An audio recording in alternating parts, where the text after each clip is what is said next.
Hello and welcome to the King Street Cinema podcast, the monthly roundup of what is showing at the only independent cinema in Ipswich, King Street. My name is Andy. I'm a film fan, nerd, however you want to word it, and I'm joined as ever by James, who is the same, but also works at the King Street Cinema. James, how are you this fine August? I'm fine, thank you. A little tired, it's a little early, but looking forward to the podcast. Yes. Let's talk movies. Movies, and there's a good mix this month of some classics and some new movies. Yeah.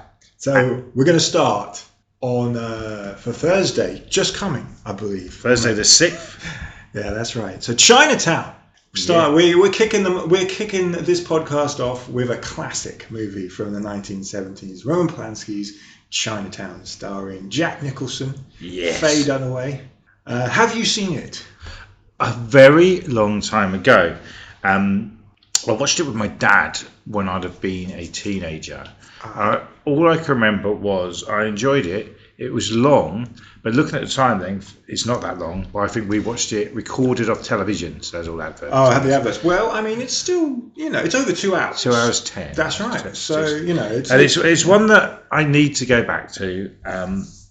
But do you ever get that you remember when you watch something so young and you just remember how you felt about the film more than? Oh yeah, certainly, absolutely. What was in it? I mean, this is a film I don't think I did see until I was, probably even in my 20s. I think before I actually finally watched the whole thing. It's got classic moments that have been parodied and used in movies and TV shows throughout the decades. So there's bits that you'll go, if you watch a lot of TV and movies, you go, if you haven't seen Chinatown, you'll be like, that's where that's from then. Yeah, it's classic Nicholson. Probably one of his best. One of his most known for. Probably in the top 5. Yeah, and he's done a lot. Exactly. I think that's why my dad wanted me to watch this film, because I, from quite a young age, became a fan of Jack Nicholson because of Batman, because I was very young when that came out. Yeah. And then around the time I watched it, there'd have been films like Wolfman and things like that he was in, which they were kind of forgotten. They were quite big at the time. Yeah. And I think he was like, well, you like that rubbish, watch this one. This is a good one. I couldn't tell you what I saw. I mean, I've got like memories of watching movies that I was far too young to see that he was in, which is interesting. I didn't see this one because I remember seeing One Flew Over the Cuckoo's Nest when I was pretty young. Same, yeah. Probably about 10 or 11, right? And there were, I think, again, I was probably 11, 12 when I saw Easy Rider. Yep, same. So, there were movies of his, classic movies with Nicholson I saw far too young to properly really appreciate them. But just because it's Jack Nicholson and I grew up in a household with people that loved movies and loved Hollywood, classic Hollywood stars. I saw a lot of these movies. But Chinatown for me came a little later. Yeah. Love it though. Big fan. I've probably seen it, I'd say maybe 3 times in my life. Every time it gets me. It really does get me because it's a very powerful movie. And as it is a part of our conspiracy, what we called it, one big conspiracy season of movies throughout August. Yeah. Conspiracy movies, if done well, do get me. They get me sort of in the whole, oh my God, how is this allowed to happen? Why won't anyone do anything? And yet no one can, or at least seemingly can. And that's kind of that is the overarching thing of this movie, is that no matter what happens, the people in charge will remain in charge. Yeah. And doesn't matter. Nothing you can do. Nothing a little man can do about it. Yeah. But this is a classic. I need to rewatch it, and so do you. You've already seen it. Have you ever seen it on the big screen before? I don't think so. No. My mind, for some weird reason, wants to say we've put it on before, and of course there are a lot of films that we put on, that King Street put on, that I haven't seen, even though I'd really want to, but just never got the chance. Classic films and stuff like that. For some reason, my brain wants to say we've done it, but that doesn't necessarily mean that we have. Yeah, I can't recall that you have, but then I can't say. Yeah, I mean, there's so many movies over the years, and I would say that only in the sense of that we've done it, or I feel like I've done it because it feels like something we should have. Yeah. But of course, there are so many. There are so many movies, and great to be putting this on. So that's 7:30 on Thursday, 6th of August. 15 certificate, I still believe, and rightfully so. Definitely. I thought this used to be an 18, but I might be wrong. I don't think so. Nah. Because it's more, it's definitely got very much the feel of a 15. Yeah. Yeah. And the next movie is also a 15. So we're moving on to Friday. Yeah. Now there's only 2 showings of this movie. I'll get that mention that straight away. So you only get a couple of opportunities to see it. So Friday the 7th, Japanese movie. I'm going to say Kokuho, but I'm not quite sure if that's correct pronunciation. New film. Yeah. I believe about kabuki theatre, which I do know very little about, in all honesty, but has certainly got representation in cinema throughout the years, often shown to be a big representation of Japanese culture. So lots of faces painted, very elaborate costumes. I can't remember if there's singing involved, but certainly very theatrical stuff. And this movie is about a person who's performing, I think, and maybe has had to do certain things or played a part in something that's maybe nefarious, that's got them to be in a position of power in kabuki theatre, as in sort of a celebrity or whatever, in that kind of thing. The trailer looks beautiful. I haven't seen it, but like I say, the trailer makes it look lovely to look at. I believe it's as a Japanese film, it's been winning awards in Japan, left, right, and centre. And I just read as well that it's the highest grossing live action film in Japan. Yeah, of all time. Of all time, yeah. Like I say, it's been winning loads of awards in Japan. So it's probably, I'd like to say that obviously money-wise, it's made more money, but it's also critically very much acclaimed as well. Yeah. So yes, please come along, check this one out. Like I say, there's only a couple of showings. On the 7th at 7:30, and then on Thursday the 13th at 2 o'clock. It's a long film, which is why I think it's got a little earlier start on the Thursday. So 2 o'clock, it's 2:30. It's actually 7 on the Friday. That's sorry. That's what I bet. Should have said that as well. It says 7:30, so it's half an hour earlier than usual screenings because of the length of the film. It is close to 3 hours in length. Yeah. So that sounds well worth it. Yes, like I say, from what I gather, looks really amazing. Got a little bit of buzz about it as well from some regulars. Very much looking forward to seeing it. So. Yeah, this is a big one. Mm-hmm. Should be. Yeah. Absolutely. So get along to that. What we got next, sir? Right. So moving along, continuing in the conspiracy movie theme. So this is on Thursday. The 13th. 13th at 7:30. All the President's Men. Yeah. Now, again, we'll ask the question, have you seen it? Can I be honest? Yeah, well, please. I don't know. I don't know.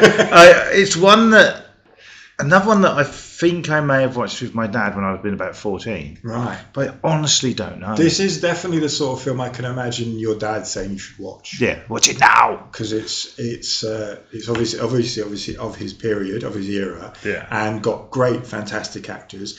Based on a true story. Yeah. And very political. And very much about sticking it to the man. The man. Yeah, absolutely. Yeah. So damn the man. Damn the man. Empire Records. Yeah. There we go. As my brain was going, what's that? Right? There it is. Yeah. So the story of the Watergate scandal. Everything's a gate now. This is where that comes from. If you ever hear anyone saying gate, gate, this is the original thing. Yeah. Hotel being bugged by at the time I think President Nixon to overhear what his opponents are saying. This is a political scandal, of course, to the utmost degree. Yeah. And a couple of journalists look into it and get the story out there. Yeah, and another one that if you haven't seen it, you'll recognise. Yeah, it's been bits and pieces, of course, just the two guys. So we've got Robert Redford and Dustin Hoffman, the two leads here.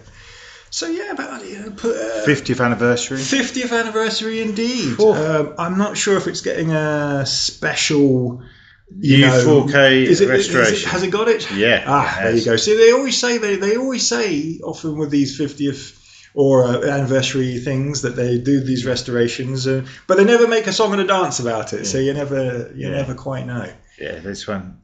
This one, they're saying so, but I say there's no lovely new posters or any new trailers for it. So they say that, but yeah. We shall see. We shall see. But it will be the film. It will be the film. Whatever, the film will be on, and definitely come and see it. It's classic. It's very well paced. It's exciting. Considering it's a movie about a couple of guys working on a newspaper article. Yeah. Ultimately, it's very exciting. Yeah, tense. Tense stuff. Great acting, great characters. Yeah, so it's one that if I haven't seen it, I definitely know it. Does that make sense? Yeah. So the first time I ever watched Casablanca, which was only about 10 years ago, I generally felt like I'd seen it because of... Yeah, of course, because you've seen so many, like say, parodies of spoofing it or just clips of it from programs or whatever else. Yeah. So, yeah. All President's Men. Yeah. So the day after that, Friday the 14th. Oh, Friday the 14th. We've got another new movie. Oh. Which has got quite a few showings, this one. Yes, on for 2 weeks. Yeah. The Summer Book. Glenn Close. It's Glenn Close, isn't it? Glenn Close from Hook. From Hook. A little lovely uncredited cameo, which everyone likes to mention. I didn't notice that cameo until I watched it like last year. I honestly didn't. Amazing. People have told me she was in it. And I was yeah. Brilliant. That's good. Anyway, so back to yes. All dressed up, looking like a man. Yeah, fella.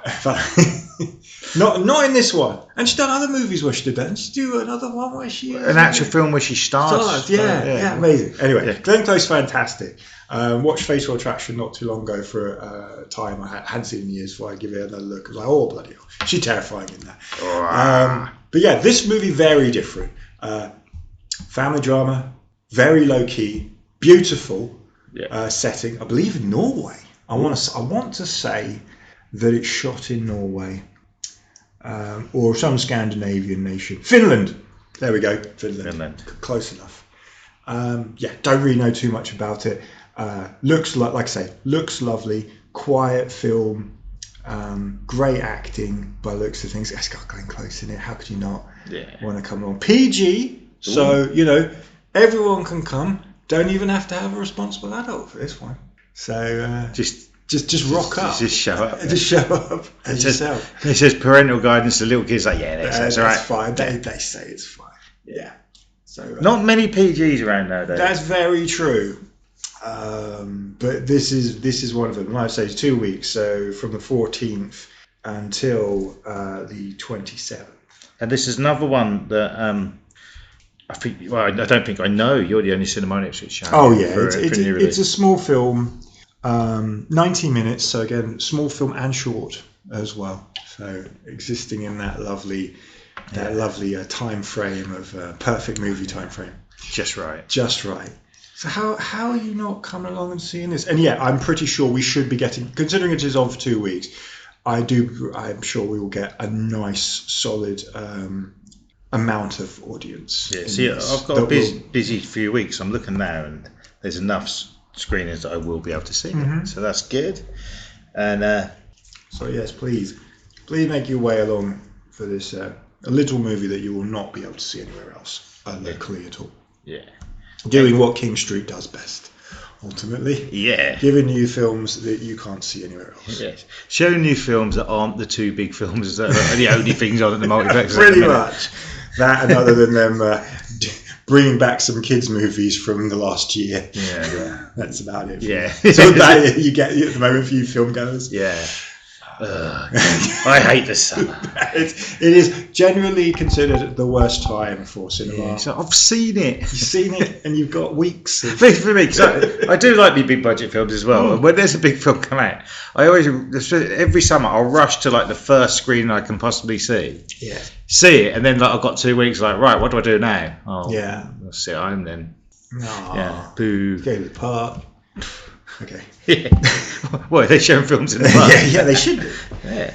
Okay, so moving on. Thursday, the 20th, another of the conspiracy season. Absolutely. One of your favourites. This is a good one. This is Clute. one you do know. Yeah, Clute. Yeah. Okay, so before speaking of Clute, I'd like to mention that the film we just previously talked about, Conspiracy, All President's Men, and this one, and one that we will talk about soon, all directed by the same filmmaker, Alan J. Pakula, who this trilogy of movies has sort of kind of been dubbed as like his paranoia trilogy or conspiracy trilogy. I don't think there was any sort of, and all made in a very similar, in a small time frame of like 5 years. Yeah. So, but I don't think there was any sort of connection. Nah, it's just what the he was period. doing. Yeah, it's what he was doing. Period at the time. These kind of movies were very much the thing. But yeah, so just like to mention that as a sort of trivia type thing. So Clue. Yeah. This one not political, I'd say necessarily, not as in like conspiracy as in government conspiracy, but still certainly about a cover-up. Yeah. And you've got what I like about it. One of the things I like about this movie is the title is the lead character. Now this is interesting. I was thinking about this yesterday. I never really thought about it before, but John Clute, who is the male lead, though he's definitely not the lead, because that's definitely Jane Fonda's character, Brie. But he could have been some kind of James Bond type. Yeah. They could have done a series of John Clute films. To me, it feels like a sort of Columbo type. Yeah. The name is I like that. Exactly. And that's also, to me, that feels very 70s as well. Yeah. Well, completely. Yeah. But he was in the film. He's not really. He's not a hero, is he? No. In the traditional sense, because he doesn't. He's the point of the film is not from his. It's not from his point of view. So he's not like our man. He's not like our lead. Like I say, hero. But he is still. But he comes across. It's a bit like Clouseau. He's very much a Boy Scout, isn't he? He's like all-American Boy Scout. Doesn't really say very much about doing things by the book. Very clean cut. It would have been interesting if they did do another movie that had him in it, like the character that had more to him, so we learnt more about him as a character. Yeah. Because he's interesting. But yeah, I do find that fascinating that the film is called Clute. It's like, okay, he's like the guy. It's a good word though. It's a great word, and clearly that was the reason why it's called what it is. Yeah, and obviously he's a big name as well. I know massive. Donald Sutherland, huge at the time, and these two massive names of the period, aren't they? Yeah, and that's what sold it to me. Really, I didn't know anything about it when I first watched it. I was just like, these two in it, it's going to be good. And she's great. I mean, won the Oscar Best Actress that year. She's great. It's a really good film. It's a solid film. Enjoy it very much. Again, very much a slice of the time. Yeah. I'm guessing as well. This is one a lot of people may not have seen. Maybe I don't know. Jane Fonda to me has always been like a name that you'd think, if people are into cinema. Hollywood especially, obviously, it's got to be one that probably, you would have thought most people would have seen. You would have been, at least by now. Big film fan, Yeah, big film. That's what I mean. Yeah. I mean, but sure, it's not the sort of film that would be on television. No, it's the sort of film that when we were younger, probably why it passed me by, because it was only a few years ago I first saw it, about 5-6 years ago. It would have been on like BBC Two at 11:30 at night or something. It wouldn't have been on. No, it would. It's not a movie for. It wouldn't have been seen as a movie for mainstream audience. What was your first introduction to Jane Fonda's movies? That's a tricky one. I mean, maybe Barbarella. Okay. Definitely saw that when I was pretty young. Yeah. Mum used to talk about that a lot. But there may have been other. There may have been. I mean, it wasn't like 9 to 5 or anything like that. Same. I saw that a bit later. I think when I first saw 9 to 5, I wouldn't have been aware of who any of them were apart from Dolly Parton and didn't really care. Right. Which is one of those films that the family put on. I'd have been really young, just didn't appeal. Well, I watched that a few years ago and quite liked it. It's funny. It's good. And there's bits in it. I'm like, oh yeah, that's why it's 15. Yeah, definitely. That's definitely 15. But for me, it was Cat Ballou. Of course. the comedy western. Again, sorry, I completely forgot about Cat Ballou. Yeah, I would have definitely seen that before anything else. Cat Ballou I loved, and then a few years later, because I'd watched that very young. That was another one.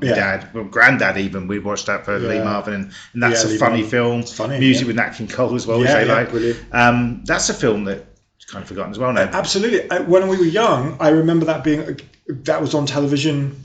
I remember seeing that. Like I say, young, and hearing people talk about that. Lee Marvin was generally still a name that people.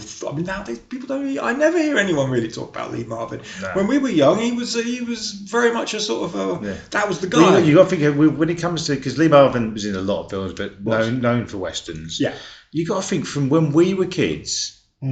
How big a name still was John Wayne? Oh, sure. I mean, westerns were huge still. Yeah, and now no one cares about westerns. Clint Eastwood, people still talk about bit, sure, but other than that, but not really in the western sense, just as a filmmaker. But for me, Cat Ballou is my second favourite western spoof. I think you got Blazing Saddles, and that's absolutely. And there's a lot in Blazing Saddles that same sort of humour is in.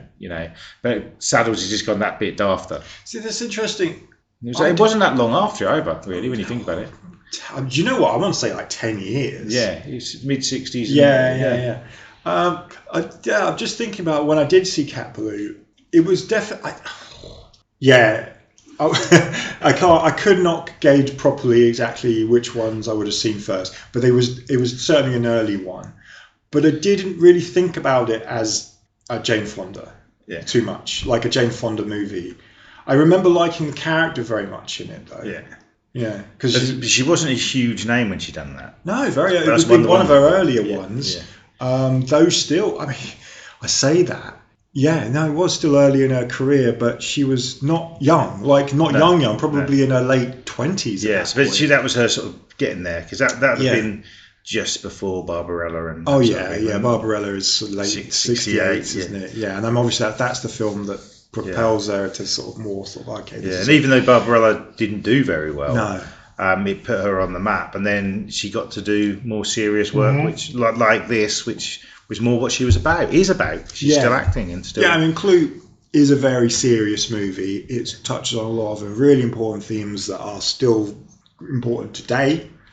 About, I suppose, about feminist ideas.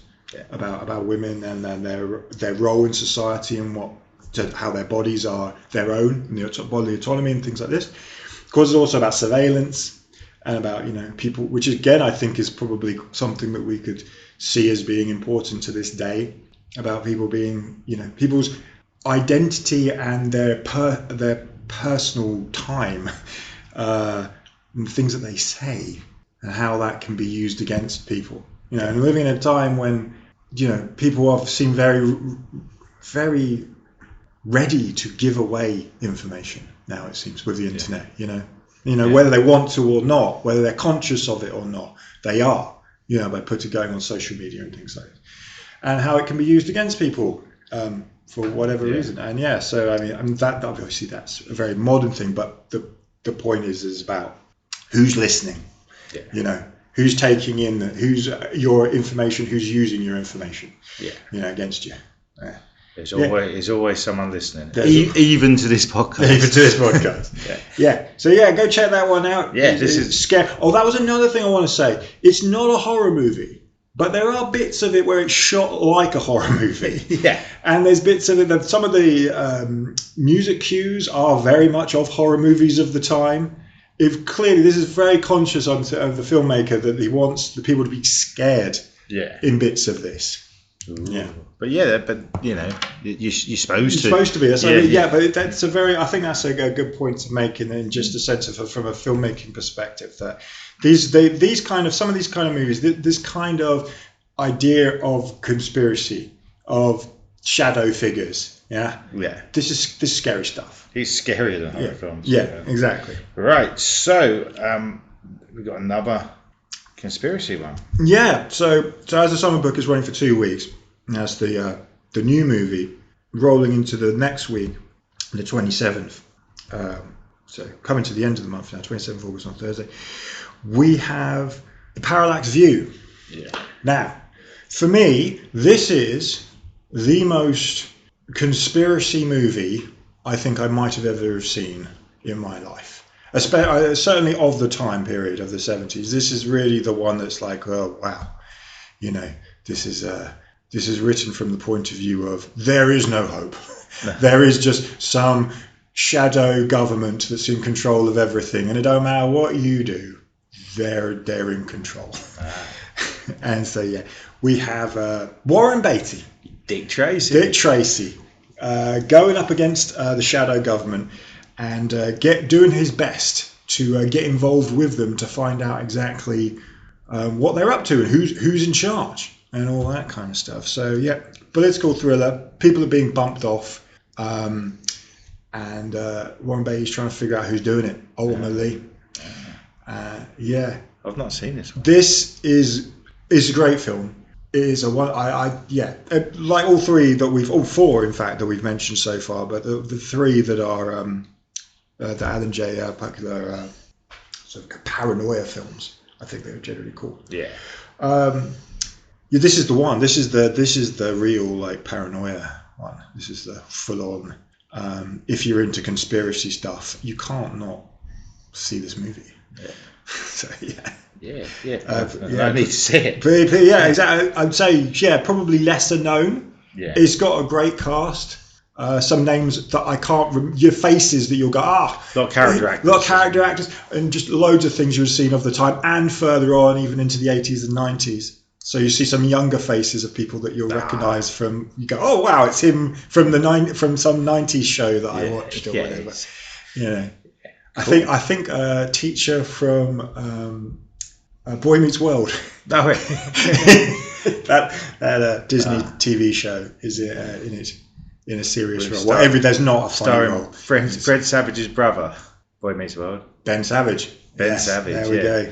I like their dad. The lesser of the Savages. Randy Savage. And the mum, Lily. Lily Savage, yes. Very good. Jokes. We jest. So 15 on that one. Yes. But they're all 15. Great film. Please come and see it. Yes. And then... next day. Moving to the Friday. Now, this is part of the season as well. The first one we're talking about here. So this is it. It is certainly. I can understand why. Yeah, definitely. But, not. The reason I said that is the next day you've got two films by the same director on. Yeah. So I didn't know. There's two. It's like a crossover season. There's two things going on here, right? Yeah. So we have the conspiracy movies, and we also have a load of Spielberg films to coincide with the fact that it's his birthday. Birthday. That he's had his birthday recently, and we were, yada yada yada, and he's been around for all these years. Yeah. So we have some Spielberg films, a couple of which coincide with the conspiracy season. Yeah.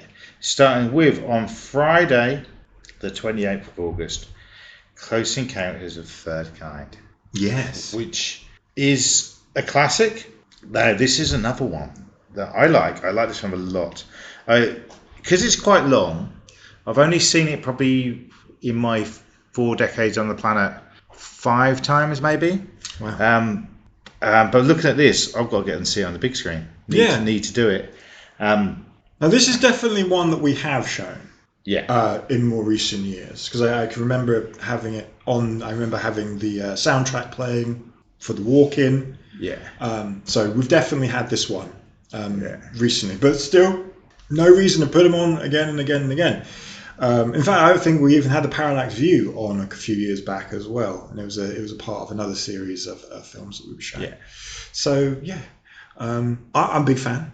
Yeah. Yes. Of Close Encounters. It's again classic stuff. Lots of bits that if you haven't seen it, you've seen it in other things. Yeah, and this is the to me, the 80s. There was a big family-friendly sci-fi boom, and it all started with late 70s with this. I'd say. Yeah. Cinema. Absolutely. Because this kick-started all of the. We had the Batteries Not Included, and even E.T. and things like that. And this came first. And this was a huge hit.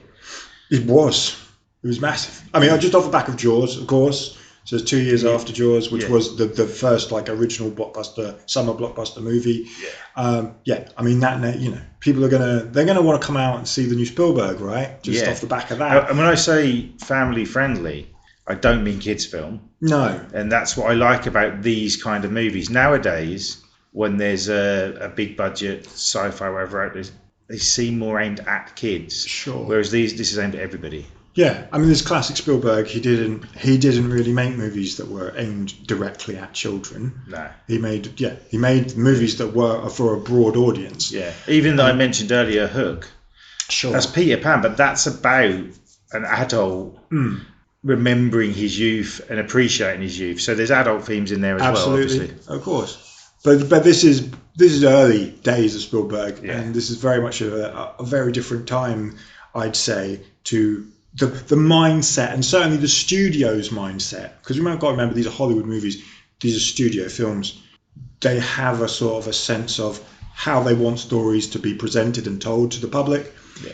Late 70s movies to early 90s films are very different. Yeah, definitely. Right? And the movies that are being made here are with mature, not themes necessarily, but are told in ways that you look at today and you go, wow, they wouldn't make this like this now. They just wouldn't. Like there's a lot of stuff going on there. Like the family dynamics, right? They're actually quite heavy stuff. There's a lot of domestic stuff going on there. That's trauma, breakup, people, things going on that are real.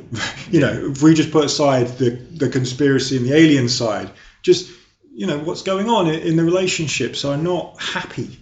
Yeah. And they're told in a way, again, classic Spielberg, not in a way that's, hammering it at you. Like, here it is, isn't this awful? It's just told very well with great classic storytelling, filmmaking. And it's just like, it's great. It's wonderful to watch. As much as I've always said that I'm, not necessarily a Spielberg fan, as in like, I love him as a, filmmaker. The story's not necessarily my favourites. I always appreciate the fact that he can tell stories for a mainstream audience better than anyone ever has. Mm-hmm. He knows how to give you what you need in order to enjoy the story without you even realising it, because he just knows how to piece things together. And his movies, for people of our generation, whether we realise it or not, for most of us, they're a big part of why we got into cinema, why we love cinema. Clearly. Watching these films at a young age, because as you say, the stories are so well told, the films are structured so well, it draws you in and you're in that world. Yeah. And watching these films at a young age, it broadened my horizons for films. I mean, they're proper, amazingly put together, well-made films. And again, I don't like being so disrespectful of younger filmmakers, but I do think that we've lost a lot of great storytelling somewhere along the decades. Yeah. Where and even with Spielberg, I even think he's lost his. I don't know why, don't know where, and not exactly how, but just not as good as conveying stories as well as this period. It's a classic film. It's just great. Yeah. How could you not want to go see Close Encounters? Yeah, that is at 7:30 on the 28th. October Butchers. Yes. 7:30. Absolutely. And then the following day. Yeah. We just mentioned it. So this is the last. This is the last day of the month for us being open. So on the 29th of August, there will following into the next month. There'll be more. There will be more.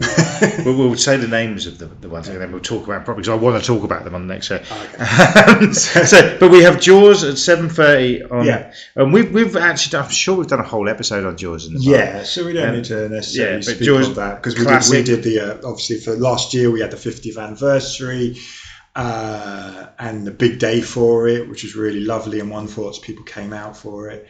So yeah. And I think this might be our third, maybe even fourth time. Certainly our third for definite showing it. But it is one of those films that you can go back to. There's a film in the last 5 or 6 years that I make a point now of seeing once a year at the cinema, and I think with Jaws, a lot of people do that as well when they can. So there's nothing wrong with that. And if you, a lot of films people go back to all the time, and they stick in a Blu-ray or whatever. But isn't it better to see on the big screen anyway if you want to rewatch it? And there's another one that we should have said this first. 2:30. Yeah, 2:30, same day. So you got a double bill here. Yeah. Well, I mean, you got a triple if you wanted to put in just the Friday evening as well. Yeah. So yes, Jurassic Park, and also this is by coincidence, but surely a bit of a tribute to Sam Neill as well. Indeed. Well, you would have thought, obviously we had already programmed this before his death, but yes, of course. And this is a biggie. They're still making sequels to this film, and they're still doing well. And this is we've spoke about this before as well, but I've got a few really big memories of going to the cinema when I was younger, and this is one of those. Absolutely. We spoke about it a lot. I remember it very well being at the cinema. I was 11 years old, I think. Yes, 11. And it was the first time ever, and still one of the few times ever where not in a festival, where at the end of the film, everyone just spontaneously started clapping. Yeah. Like the whole cinema was just like amazed at what they'd just seen. Yeah. This is a weird thing.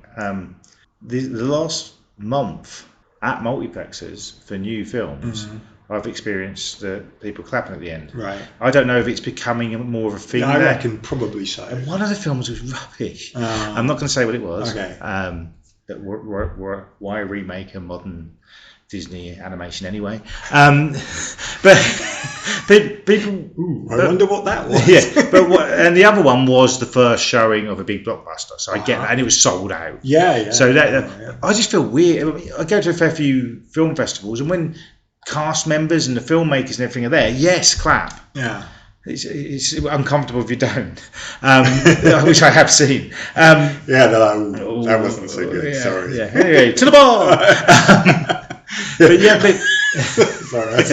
they just get up on stage and say, "I'm sorry," and then walk off. There's that Simpsons when they have Kevin Costner doing the commentary to Postman live, and it's just him going, "Sorry." Exactly. That's the sort of thing. Anyway, but yes, Jurassic Park, great stuff. Yes. There was something I wanted to mention about again Spielberg and his great filmmaking. I mean, this is a classic example for me because So now we're into the 90s. Yeah. We've done the beginnings of the genius. In the 1970s, and by the time we get to this point, I want to say that there may have been some people, I'm probably wrong about this. We've also got to remember this is the year that Schindler's List also comes out. So he has two massive films that are extremely different, but extremely rememberable, classic films that people still talk about to this day. I think there very well may have been a period in there. If you think about the late 80s, 89, he brings out a film called Always that no one ever talks about, no one even really wants to remember. Hook, though generally loved, comes out a couple of years later, generally loved, did not do too well, and there were a lot of people that were saying, that was a bit of a miss there, that was wrong. Even he recognises that. So I bet you that, I'm very young, would have been very young at the time, but I bet you there were a lot of people saying, he's had his day. Definitely, yeah. He's past it now. And they would be right. If I was, in my 20s at that point, I would have probably been thinking the same thing. If I'd gone and seen Hook in my 20s instead of when I was 10 or something, and I very much enjoyed it at that age, I'm pretty sure in my 20s I'd have been like, that's that then. That's the end of Spielberg then. And to then come back a couple of years later with two of the biggest movies of all time. Is pretty astonishing, really. It really is. But in a way, it could be, and this is kind of what you're saying, having those two flops might have just been the motivation he needed to do what he wants to do. Maybe. But it gave him that passion more. And both, I haven't seen Always for a long time. I thought it was okay. I'd never disliked it. But I think with that, it's him trying to do something more smaller and more personal. And which is fine. But when you're in that big a name, people want that. The studios and everything want that momentum. Well, to me, right, so the film Always, to me, is the classic kind of thing that when people talk so disparagingly about Spielberg, that film has all of that. It's so overly sentimental, right, to the point of laughable, I would even say, in bits. Hard to watch if you're not of that mindset. It's true. I mean, also, I haven't watched it since I was very young, and I knew like this is not Spielberg doing Spielberg. It's him doing a drama, even though it's a PG. I felt this is more aimed at older people. Yeah. So when I sat and watched it, I knew what I was getting into. Yeah. A lot of people that know me well say that I don't have, my feelings are all a bit screwed up, right? And I don't understand, sentimentality and things like this, which is not true. I like a lot of films that are very much tearjerkers, make you cry. Yeah. But there's a way of doing it. Yeah. And I can't properly explain to you what it is. I just know it when I see it, and it works. Always is definitely one that wanted that so badly to be the case, and it's not. Almost tries too hard. Tries too hard. I think that is exactly it, right? And for me, sentimental moments in movies that you don't expect it is when it gets me. Yeah, sure. I joke about it a lot, but as a kid, the end of Terminator 2. Right. It's that action film, and it's that friendship between the kid and Terminator, and it is a nice little, not nice, but it's a sentimental moment that you don't expect. Sure. And that's, people joke. A mate of mine said the only excuse you have for crying ever is the end of that film. But as kids, you imagine watching that when you were like 11, 12, action film, and you had a tear and you're like, I haven't, no. And,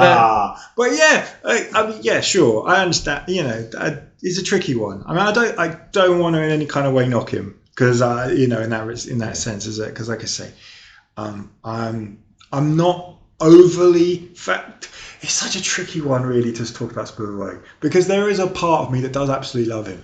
That truly does, because I recognise the brilliance, the genius, and you must never ever take that away. But of course, there are still moments in some of his films that you're like, ugh, this is why people don't like it. Yeah, I mean, they necessarily like it. For me, I think he's up there with the greatest filmmakers of all time. Sure, of course. But some of the films he makes, especially more recently, that I can see they're well-made films, I can see they're good films, but they're just not for me. Yeah. Films like the Tom Hanks Da Vinci Code. Yeah. Not my type of thing. Well, that's Ron Howard.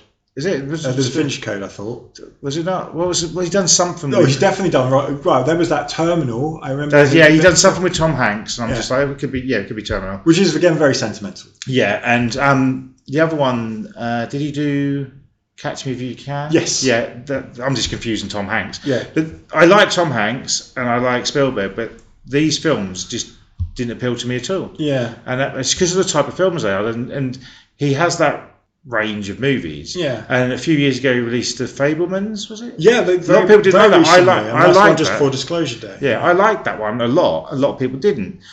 So I think that because he does so much, I doubt he's anybody's actual favourite director, because there must be stuff. Maybe, I don't know. I would say there probably are people that but I don't know. I don't know. Just thinking out the top of my head, I've never had anyone say for certain that he is that person's favourite. Because I'd word it as, I don't think he's made a bad film by any means, even close to a bad film. No. But he's made a lot of films that I don't like because they're not my type of film. Yeah, well, certainly. But Jurassic Park certainly is one of those movies. I don't mind The Lost World either.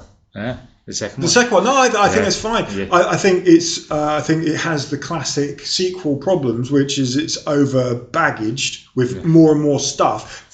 Getting to this one, what makes this film so perfect, why it works so well, is because it's very removed of complication. Yeah. It's very simple in its plot and what. Even though it's about things that are like, bringing back dinosaurs, how does that work then? You just go, forget it. Yeah.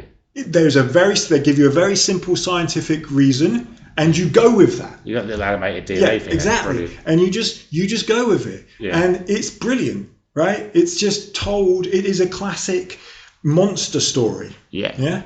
Told in the way that you want those kind of stories to be told, where there's less over exposition and drama that's not involved with the actual fear that we're experiencing as these monsters are coming for us. It's basically a blockbuster B movie. Yeah, 100%. And that's what I like. Jaws is, it is like that, but even more so, more so in the sense that it is very much about giving you giving you what you want from a monster movie. Yeah. It's one of the best. It is. 28th and 29th, Spielberg, King Street Cinema. Don't forget to follow King Street on the socials. Yes. Things are updated all the time, and you can get links to get your tickets from the website as well. Yeah. Always best to pre-book. Yes. I do, because I've got a special seat I like. Yeah. We'll be Don't back. say which it is, because otherwise they'll all be booking it. Someone's onto it. That's why I book early. So yes, we'll be talking about the other Spielberg film next episode, which is Raiders of the Lost Ark. Yes. That'll be shown. And I mentioned by accident there Terminator 2. That's Yes. shown as well, I believe, next month. That's right, 35th anniversary. Yeah, Terminator 2. Loads of great stuff coming up, which we'll be back to talk about next month. We'll get on that as soon as possible. Thank you for listening, and keep supporting independent cinema. Thank you, James. Thank you, Andy.